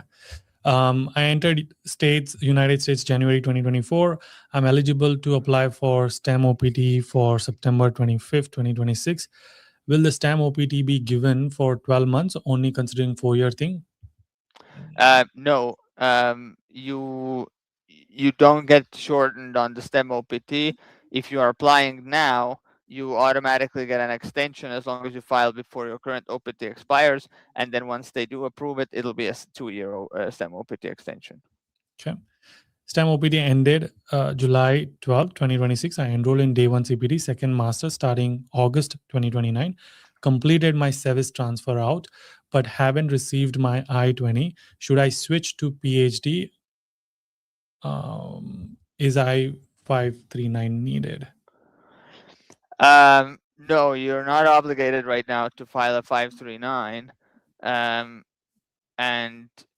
if you start, you did your transfer already, and the master starts before the new rules go into effect. So that means that you're allowed to then finish the program. They will not be, shutting down your service, saying that now these programs aren't going to be allowed anymore. It just means new people are going to be restricted on getting a second master's after September 15th. So I don't think you need to worry about this. But whether to switch to a PhD, I mean, if the only reason you're thinking about switching to a PhD is because of this new rule and that you have this second master's that you're starting, I would say no. Like only do it if that's like genuinely a better program and you're like, hey, why didn't I think of this before? And if it's a better opportunity for you. But if you're starting a master's that you're actually like, yeah, this is what I actually wanted to do, then just stick with what it is, and you don't have to file anything right now. Just talk to your DSO and get an I-20. Okay. Day 1 CPT, August 2027. Should I do PhD now? Or wait till August 2027? If I H1b selected and if I do next fall, I-539 applies for me if same university, please. Yeah, it does apply. Yes, I mean, if you switch to a PhD now, then you're gonna eventually need a 539 for you, but at least you'll get 4 years on the PhD before you need to extend. But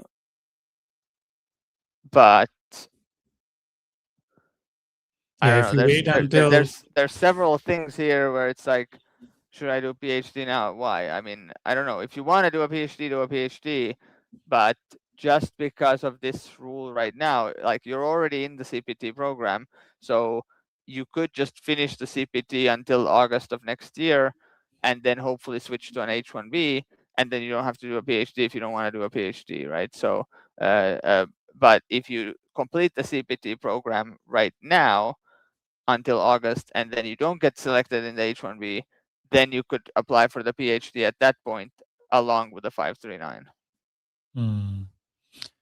All right, last question. Everybody, I'm so sorry. Henry does have to leave. We have holded him for like an hour and a half, and he has a lot of other things to do. Dude, I think I need to start my own channel because I think this will be a better hourly rate for me, all these super chats compared to what people normally pay for a consultation. So this is a pretty good gig, actually. I could just all day be on YouTube and people are coming and super chatting. You should do that. Good idea. Yeah. I finished my master's in computer science May 2026, and on OPT expiring May 24, 2027, I need to visit India for family reasons for August for 2 months. Will I face re-entry issues, and are there any rules I should know?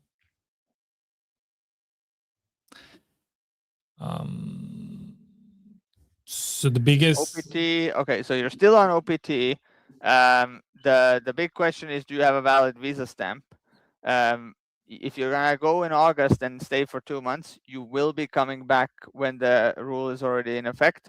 But all that means is that if you then come back, then next year when you're applying for STEM OPT, you will also need to file a 539 with an extension.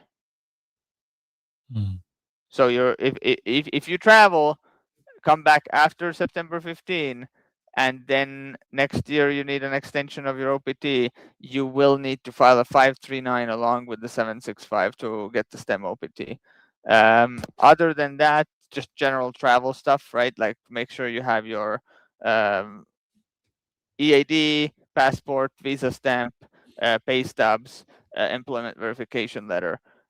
If you are not employed and you're going to be away for 2 months, you are at a sort of red flag zone here, because it's like it's a long time to be away, and then the border patrol officer is probably going to have questions like, what's up with your OPT, because they're going to be like, do you still have the job?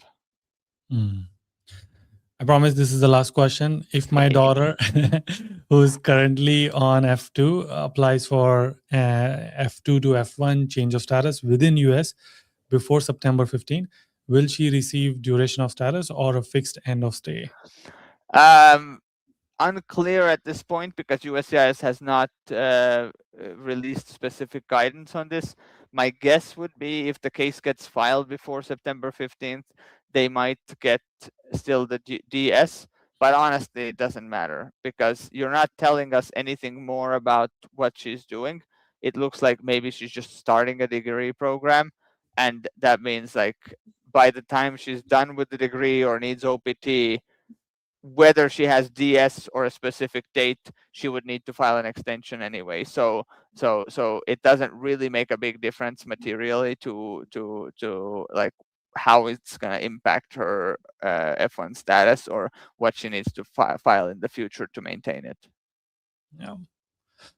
Okay, Henry, I'm just gonna answer a couple of masters related questions. Looks like so. If you wanna skip, you can, and I'm gonna let people. I'm gonna paste some links for them to join our. All right, session. thanks everybody.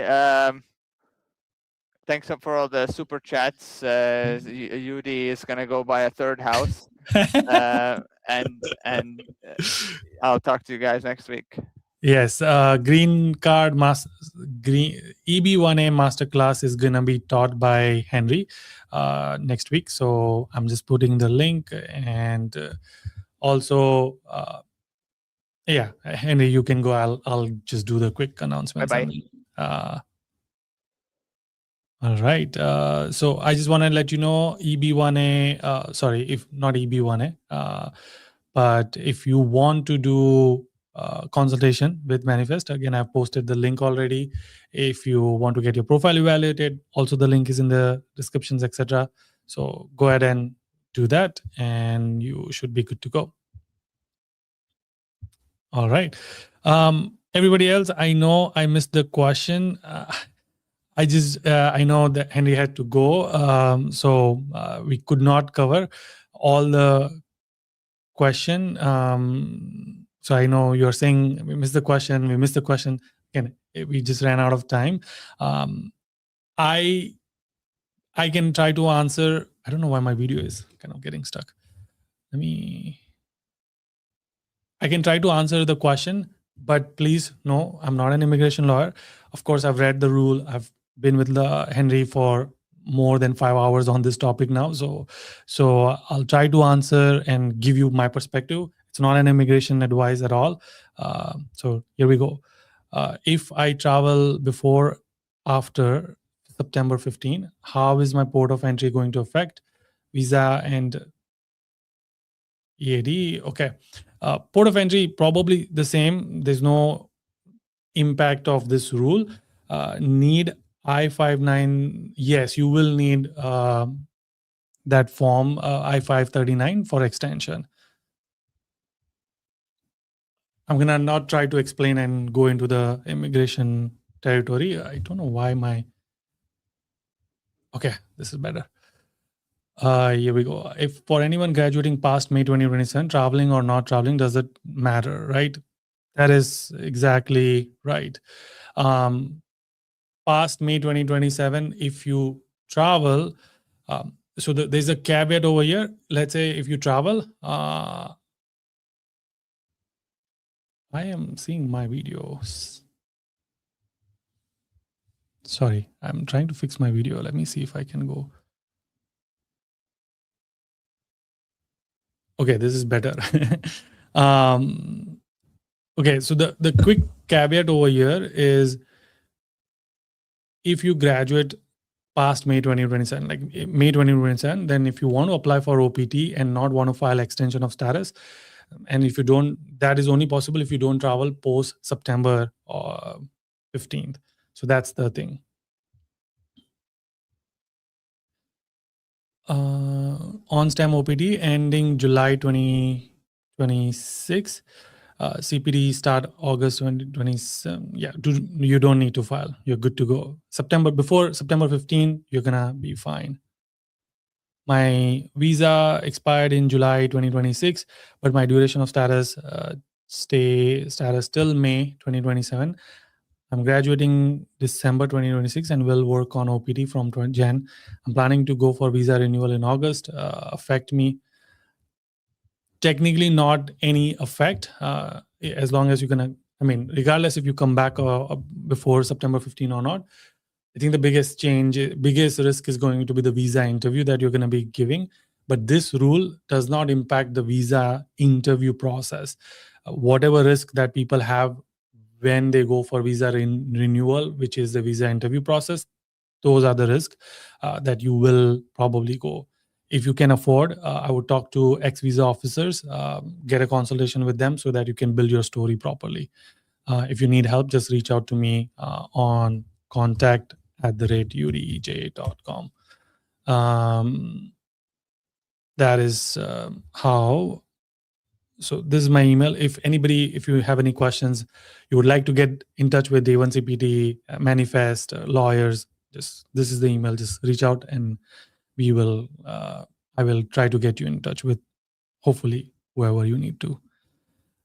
All right. STEM OPD till June 2027. I will have to either extend F1 or H1b CAPCA if I get picked in lottery. So I will be anyways required. If you get picked in H1b lottery, then for CAPGAP, you don't need to file any extension. Do I have to wait for lottery? Can I file? If you don't get picked in lottery and you want to extend F1, then you will have to file extension. So I think you want to wait until the lottery result and then do it immediately. Again, I'm not an immigration lawyer, but I'm pretty sure I can hear Henry saying the same thing. H1B change of status approved. Currently working on F1 STEM OPT, STEM EAD, valid until August 2027. Okay. Can I travel from and return without affecting? Okay. This is where I do need Henry. I don't want to answer this.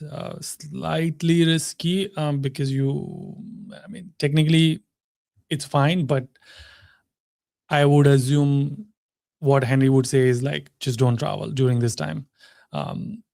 Unless you are absolutely need to do it, I would just not travel. That's what I would try to avoid because you, again, are not on H1B yet. But again, please do reach out to Henry book a consultation if you need to. My STEM OPT will be expired June 2027. If I have to join a CPT college, when I have to join, and what happens to my duration of status, and do I go for stamping? You don't need to necessarily go for stamping. If your stamp is expired, then of course, when you travel and you come back, you do need a stamp, but you don't have to go and get a stamping for extension of status. And your duration of status will change to fixed duration when you apply for CPT college after June 2027. When do you have to do it? Ideally, 3 to 6 months before you want to get started with the process of finding the university, talking to them, etc. Because you'll have to file I-539, and that has to get approved. And there's, like Henry said, that there could be more RFEs. That's so ideally, at least 3 to 6 months before. STEM OPD ending in Jan can do another master's before September. Uh, yeah, if you do it, then that means you will lose like 4 months, October, November, December, January. Like technically 4 months you will lose that STEM OPT. You will start your uh, masters. Can I do another MA? I'm assuming masters, MBA, so that you can avoid I-539 filing. So if you want to avoid and you want to spend money, and don't want that 4 month of STEM OPD maximizing, then technically yes, you you can do that. My PhD I-20 ends in May 2030, and my F1 visa uh, in 2029. But I plan to uh, graduate in May 29. Can I travel till then? And when will graduating early affect my OPD? No, graduating early won't affect. And yes, you can travel. Whatever your program end date is, when you travel after September 15, your I-94 will have that end date, which in this case might be May 2030. And if you graduate in 2028, and let's say you want to apply for OPD, you will have to file extension like EOS. Regardless if you travel or not, you will have to file extension. So just travel if you need to travel. Cool. Yes, if you can do second masters before, if you apply for second masters and get your sevens activated with that second masters before September 15, you will be fine. That is correct. I'm on F1 OPT with valid EAD. My F1 visa was revoked but my university said that my service record is still active. What steps? Dhanan Raj, I am sorry. This is above my expertise level. I need an immigration lawyer to answer this question. I'm so sorry. We could not answer this question. I don't want to misguide you. And yeah, maybe reach out to me and I can try to email Henry and see if we can get you to answer, get him to answer this question. Day one PhD or day one DBA, STEM OPT ends, which one is good, or go with other country and come back on L1B? I think we answered this question, Abhishek. Like Henry said, do STEM OPT, go for H1b lottery, and then apply for day one PhD if you need to, or if you don't get picked, and then if a company allows you to go to Canada or any other country and come back, probably that's when you should do it. Maybe also look into O1, Abhishek, and come to our masterclass next week. My DBA period is June 2026 to June 2029. What changes should I expect for I-94, or will I continue with my... So you will have duration of status unless you travel after September 15. When you travel, come back, your I-94 will have an end date of June 2029. And that's about it. And I'm assuming you're on day one CPD, and so there's no change to that. And you'll continue to apply for H1B lottery. That's my guess. Graduating in December 2026, traveling to India back by, if you come back before September 15, no impact whatsoever. And I'm assuming you'll also be applying for OPD. So yeah, I think the biggest thing is you want to come back before September 15, so that way you can stay as duration of status. And then when you apply for OPT, you don't have to file for I-539 form. Okay. All right, I am just gonna remove some things over here. Guys, don't do anymore. I'm just trying to answer all the questions so that I was feeling bad that you guys have paid and we're not gonna get answers. So don't do it anymore, because I don't want to keep doing this. So I'm only doing it because I'm feeling bad and I want to help you guys as much as possible. Okay. STEM OPD ends February 2027. I plan to start PhD with CPD in Jan 2027. If I transfer my service before September 7, do I still? Okay, if you do it before and get it activated, you don't need to file it. But if you do it after, then you do need to file it. Okay. When should I apply for MBA or DBA? Should I plan in the last 6 months of my STEM OPD or much earlier? Yeah, 6 months. Technically, you want to do it because there is a process now of I-539, and we haven't seen what the form looks like, and we don't know what they're going to ask in the form. There's probably going to be an objective like, why do you want an extension, and how does this help you, etc. So yes, at least 3 to 6 months. So in case, if they deny, there's an RFE, you have time to work on those things. All right. F1 ends August 17, 2027, going to India for a week. Yeah, should be fine. No problem. And is it applicable for associate degree OPT? And will I face problem on extension for bachelor's degree after OPT ends? Technically, how will you there's no impact on you. And when you apply for extension, we don't know the impact of this because nobody has yet applied for it. Right. Physical therapist STEM OPT ending in August 2027. No DBA program available for us. Can I go for MBA? Hashmita, I think the hard part is you can go for, if you go for MBA, day one CPT, how are you going to justify the work of physical therapist as part of your curriculum practical training? I think that is where this is going to be a problem. So this is where you want to talk to the universities and see, is this going to be possible for them?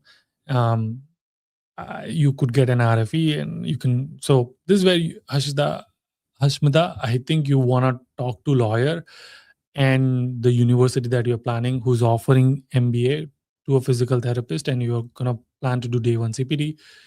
So your work has to be related, right? So that is where I see a little bit of problem over here. So talk to lawyer and university. What about shifting to H4? My OPT ends in no problem at all, because that's going to be change of status, not extension of status. So you're just changing the status, which is normal process. Nothing really impacts you,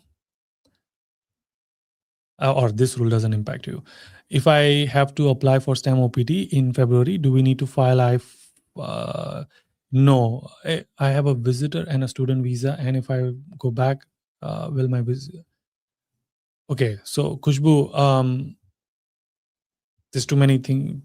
I don't know about your visitor visa thingy, but if you don't travel after September 15, then you don't need to file I-539 form for applying for STEM OPT, because you will be in that grace period of 244 days. But if you travel after September 15, then you will have a fixed duration, and that means you will have to file EOS. So just don't travel don't travel after September 15. All right.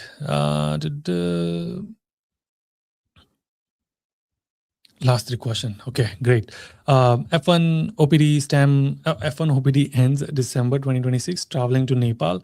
F1 visa expired. Employer can sponsor O1. Safer to restem F1 or switch to O1? Switch to O1 before you travel. That is probably going to be Henry's advice as well, because F1 going through another F1 visa interview to extend your F1, to get a new stamp, it's going to be hard to convince visa officers. At least that's what I think.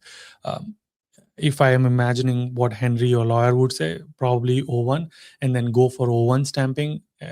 That's likely more easier because you have to defend your evidence and criteria versus why do you need F1? Again, that is going to be harder. That's how I would think about it. All right, STEM OPD ends Jan 2028. Need to file 1 year STEM OPD review form. Okay, in January 2027. Should I file? No, you don't need to. Wait, what? STEM OPT ends in January 2027. Need to file 1 year SAM OPT review. No, you don't need to file a I-539 form. You don't. You're fine. Okay. I'm second year master student, presently in India for summer break, returning September. Rutvik, just try to come back before your September 15th, and you should be fine. Depending on when you graduate, you might also be eligible for the grace period to apply for OPT before March 18 without extension of status form. Original PhD program end date was August 2025, extended to May 2027.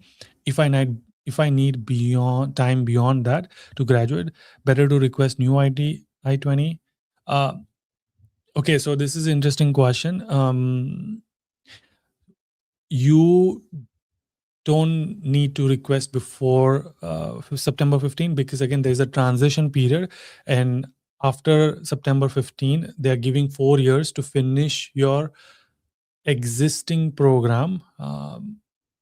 If you are under duration of status, so if you don't travel and if you don't travel after September 15, technically you will have 4 years to finish your PhD program.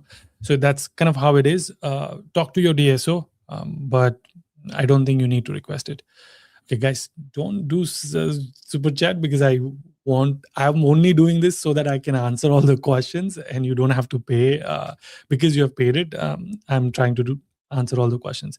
Hey, we answered this question, Mili Washi. I think we answered it when you were not there, maybe.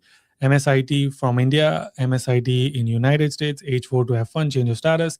Can it be considered second master's and will it affect change of status? When are you doing this? But Millie, I think we did answer this. If you go back in the stream, you will know the answer. Henry answered it. A lawyer answered this question. He said it won't impact.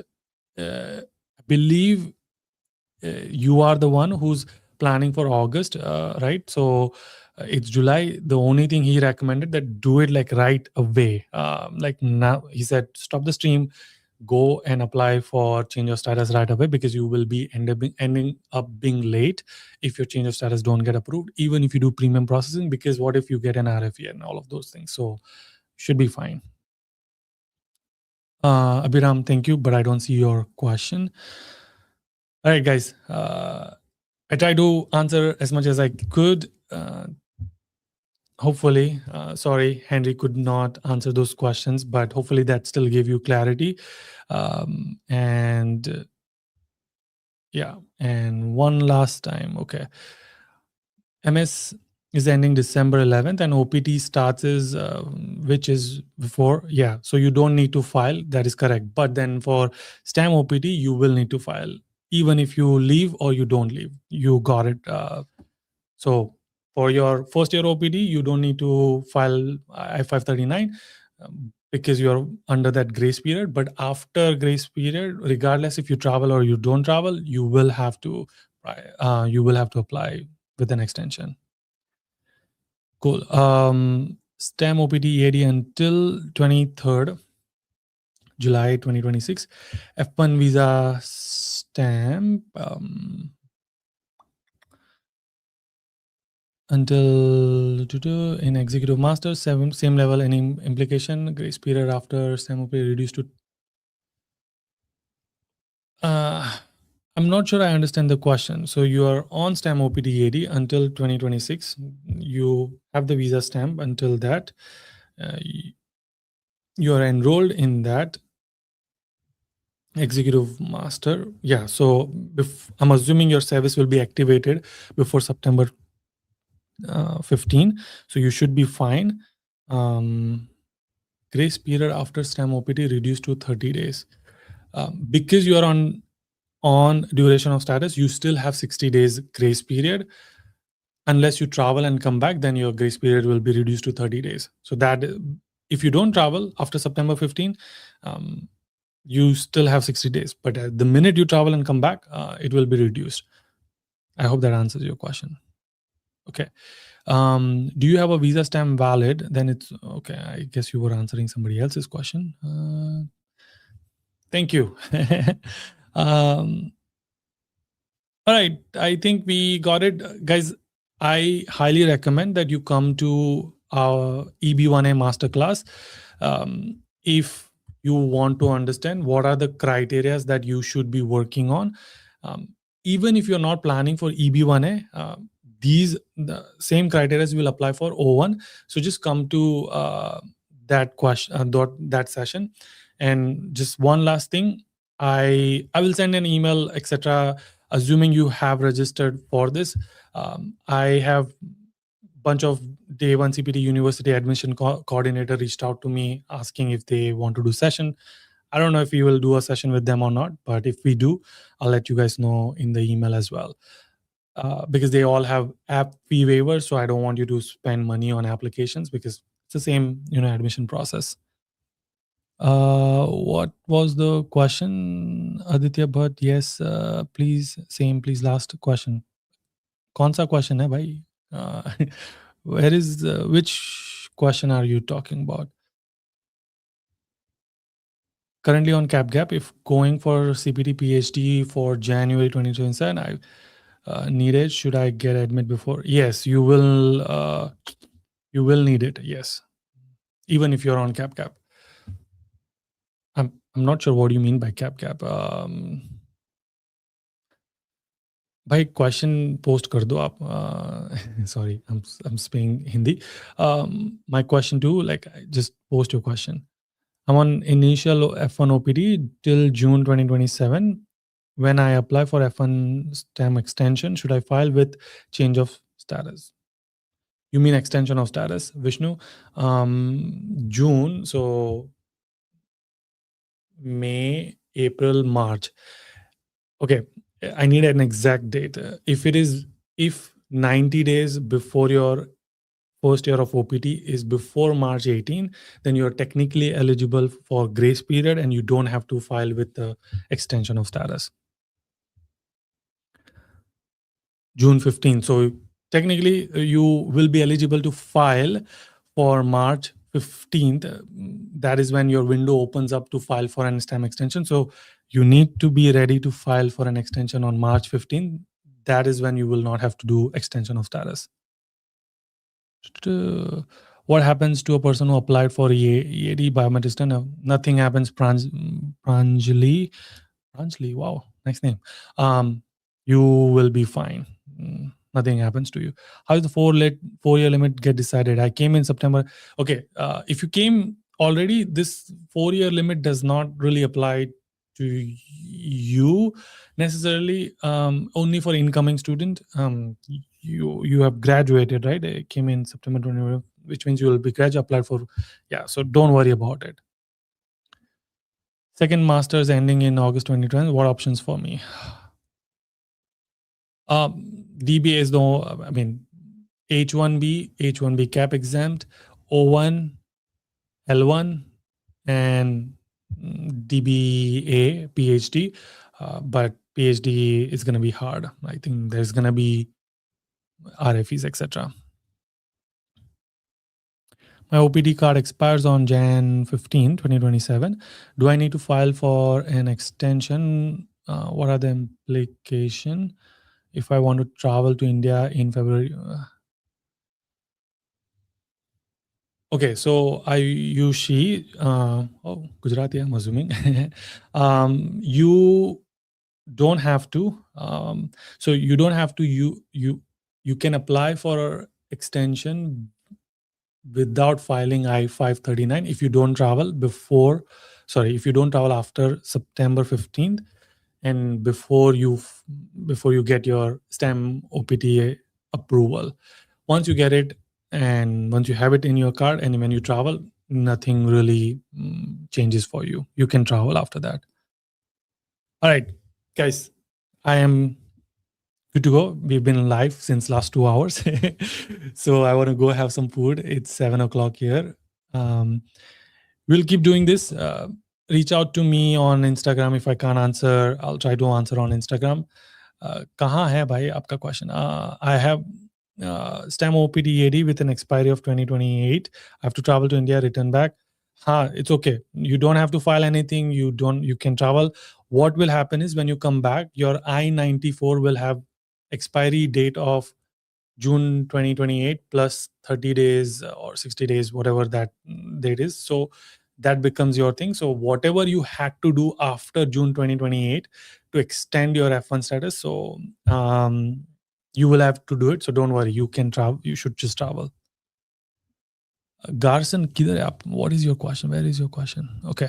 I joined university in August 2022 for bachelor's for 4 years. Okay. A few left. So we'll be graduating instead of May 2026. Do I require extension? When can I travel? Don't travel. So depending on, I'm assuming you want OPT, Garson. So if you want OPT and you don't want to file for an I-539 form, you are technically eligible for OPT without filing for I-539 form, which means if you so just don't travel until you file your OPT, and once you get your approval for OPT, then only travel. That is how I would do it. Cool. All right. Anything urgent? Thank you. So my STEM OPT will expire in June. If I join day one CPT, when I have to join, what happens to my duration of status? Do I need to go for stamping? You don't need to go for stamping. Nikhil, how many times will you ask this same question? Different angles. You don't have to go for stamping. The earliest you can apply is 6 months before, I think. So that's when you should start like kind of preparing. Next year, early next year is when you want to start thinking about it. My pi is changing. My PI is changing. Priority date? No, PI. What is PI? I'm doing my, can I?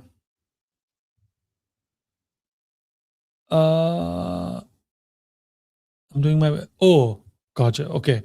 Can I transfer my service before I'm doing my PhD? Professor is changing university and I wish to go. Yes. I mean, before September 15, yeah, technically, if you don't want to file extension form, then you want to do it before September 15 and you want to get it activated. What happens to a person who's in their 4th year, currently working on? Nothing happens to you, Pranjali. Yes. You just same process. You go through the lottery. If you get it, great. If you don't get it, you just keep the process going. We'll cover this, Harsh Patel, next time. Yeah, we didn't get chance in this one. I know I wanted to talk about it, but there's just too many questions on the duration of status. We'll cover it next time. Cool.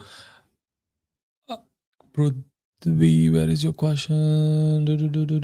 I don't see your question. Thanks, everybody. See you guys next week. If you plan to come to the masterclass, hopefully nothing happens from now until next week. And yeah, we'll see you soon. Bye, everyone.